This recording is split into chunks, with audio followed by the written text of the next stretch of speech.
Hi, I'm Christian. Welcome back to another On the Road video brought to you by ApplianceVideo.com.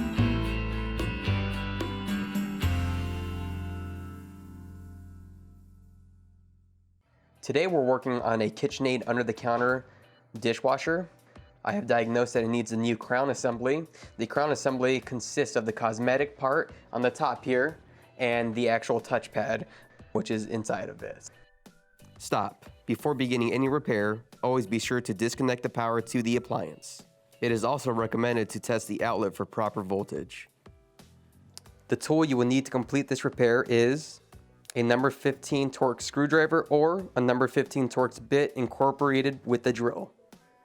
To begin the repair, we're going to want to open the door here and start by removing the bottom 3 number 15 torx screws on each side.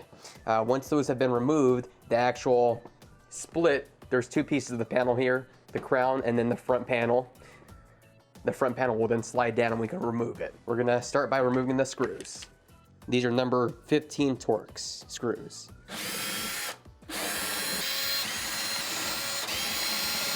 Now as I remove the last screw here, just in case, because I don't want to damage the panel, I'm going to hold on one side of the panel with my other hand. So once the last screw, which is the 6th screw, has been removed, we can go ahead and drop this panel down. As you can see now there's a gap. Tilt it towards us. Be careful because there's sharp edges, and then lift up.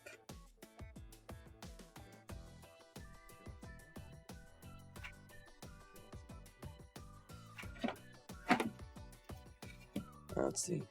Sorry, we've got the audio. The insulation is sticking here. That's why it gave me a tough time. I'm just gonna tuck this insulation back in. And be very careful with this panel. You don't want to scratch it or damage it. Now that we have removed the front decorative panel, we can now open the door again, all the way, and remove the other 4 15 torx screws that are securing the crown assembly in place.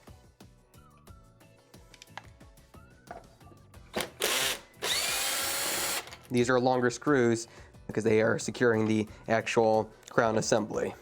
And in the middle, these 2 here are securing the crown assembly and the door latch.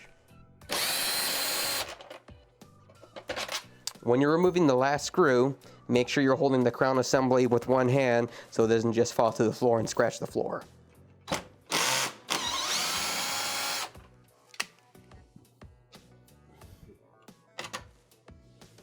Now that the last screw is removed, we're going to tilt the door upwards and gently remove the crown assembly off. Now that we have the crown assembly in one hand, using the other hand, push the Molex connector tab inwards and gently pull out. This is our new crown assembly. One thing I want to point out before I install it is this L-looking tab here. This L-looking tab actually is going to slide into place on this steel tab on the dishwasher. The first thing we want to do when installing the new crown assembly is, of course, plug in the Molex connector. So line up the connector. It can only go on one way, and then gently push it on until you hear it snap. Just like that. Now, there's a reason why we're installing this part first is so the tabs that I pointed out before don't break off. If you install the front decorative piece first and then install this, the decorative piece will get in the way, causing these tabs to break off. So I'm going to pull the door down with both my hands.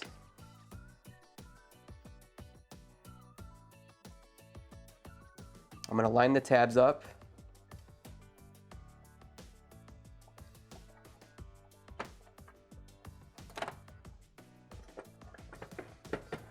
Push this seal, this white and black seal, in the crown assembly.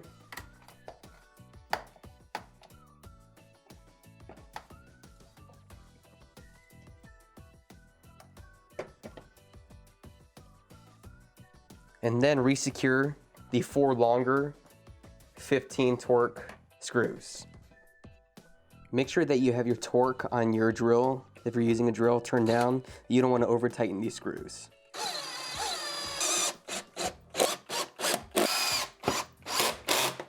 Once the crown assembly is secured with the 4 number 15 torque screws, you can go ahead and tilt the door upwards and let it rest there. This is the front decorative panel. One thing I want to point out is when I did take this panel off, the insulation started coming out. So you want to make sure the insulation is tucked behind the edges here. Once that's done, you can go ahead and start lining up the front panel. I want to point out one more thing. This edge here is actually going to get tucked behind the hinge right here, the front of the hinge. It's going to do that for both sides. That way you can rest the front panel there while you line it up. So to begin, we're going to go ahead and line up the front panel, and those tabs, we're going to gently push the tabs behind the hinges. Once it's in place, it'll tilt forward just like that, and you don't have to hold on to it. Now we're ready to install the front panel. We're gonna start pushing back on the front panel. Once it's back all the way and it's almost flush, so you want to start pushing up on the gap when you start tilting it towards yourself downward. Reason being is you could see these inserts here. There's tabs that are on the bottom of the crown assembly that are going to get tucked into the 3 gaps on each side. So we're going to begin by tilting it down.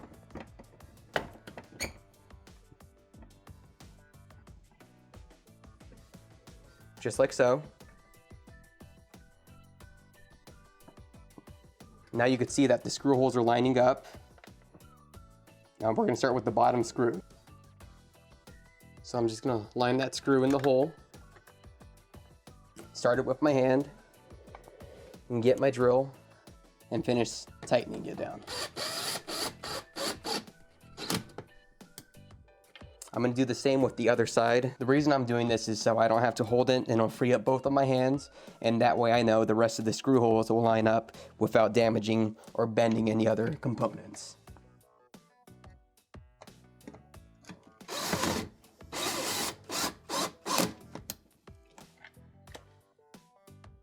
Now we can go ahead and finish securing the decorative panel and the door liner with the other 4 15 torx screws.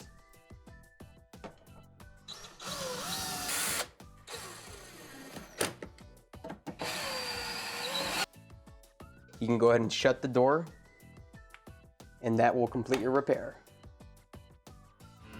Thank you for watching another quality in-home repair video brought to you by ApplianceVideo.com.